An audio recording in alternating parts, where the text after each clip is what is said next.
എത്ര കൊറ്റക്കുടകൾ യുഗങ്ങളിൽ കുത്തിനിർത്തിയ മുത്തനിക്കോണുകൾ ആ കുളമ്പടി ഏറ്റേറ്റു വീണുപോയി അത്രയേറെ ഭരണകൂടങ്ങളും. ഉന്നതമായ ചിന്ത കൊണ്ടും പ്രവൃത്തി കൊണ്ടും ലോകത്തെ തന്നെ മാറ്റിമറിച്ചവരായിരുന്നു നമ്മുടെ പൂർവികർ എന്നായിരുന്നു കവി സൂചിപ്പിച്ചത്. ഇന്നത്തെ കാലത്താണെങ്കിൽ ഭരണകൂടങ്ങളെ വരെ തകർത്തെറിയാൻ ശക്തിയുള്ള സോഷ്യൽ മീഡിയ എന്നൊരു ആയുധം കൂടി മനുഷ്യന്റെ കയ്യിലുണ്ട്. പക്ഷേ ഇത്രയേറെ ശക്തിയേറിയ സോഷ്യൽ മീഡിയയിൽ മണിക്കൂറുകളോളം അഭിനയിച്ച് കഴിയുമ്പോൾ അത് നമ്മുടെ തലച്ചോറിനെ കൂടി ബാധിക്കുന്നുണ്ട് ദോഷകരമായി എന്ന് നിങ്ങൾക്കറിയണം.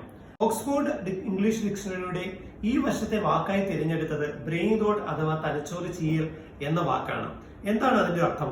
നിലവാരം കുറഞ്ഞ ഒരു കഥയുമില്ലാത്ത റീലുകൾ സ്ഥിരമായി കാണുകയോ അല്ലെങ്കിൽ വായിക്കുകയോ ചെയ്യുന്നത് കൊണ്ട് നമ്മുടെ മാനസികവും ബൗദ്ധികവുമായ നിലവാര തകർച്ച ഉണ്ടാകുന്ന അവസ്ഥയാണ് ബ്രെയിൻ റോട്ട് എന്നതുകൊണ്ട് ഉദ്ദേശിക്കുന്നത്. അത് ആളുകൾക്ക് മാനസികവും ശാരീരികവും ആയ ബുദ്ധിമുട്ടുകൾ ഉണ്ടാക്കുന്നുണ്ട്. തലച്ചോറുണ്ടാകുന്ന ഈ തകർച്ചയിൽ നിന്ന് എങ്ങനെ നമുക്ക് രക്ഷപ്പെടാം? സോഷ്യൽ മീഡിയയിൽ വിനോദ കാര്യങ്ങൾക്ക് വേണ്ടി ഉപയോഗിക്കുന്നത് പ്രതിദിനം 30 മിനിറ്റ് ആക്കുക. ഭക്ഷണം കഴിക്കുമ്പോഴോ കിടപ്പുമുറിയിലോ മൊബൈൽ ഫോൺ ഒഴിവാക്കുക. സോഷ്യൽ മീഡിയ നോട്ടിഫിക്കേഷൻസ് ഓഫാക്കുക. ഹോം സ്ക്രീനിൽ നിന്ന് സോഷ്യൽ മീഡിയ ആപ്പുകൾ നീക്കം ചെയ്യുക. വെബ്സൈറ്റ് ബ്ലോക്കറുകൾ പ്രത്യേകം ഉപയോഗിക്കുക. വായന, വ്യായാമം, ധ്യാനം എന്നിവ ശീലിക്കുക.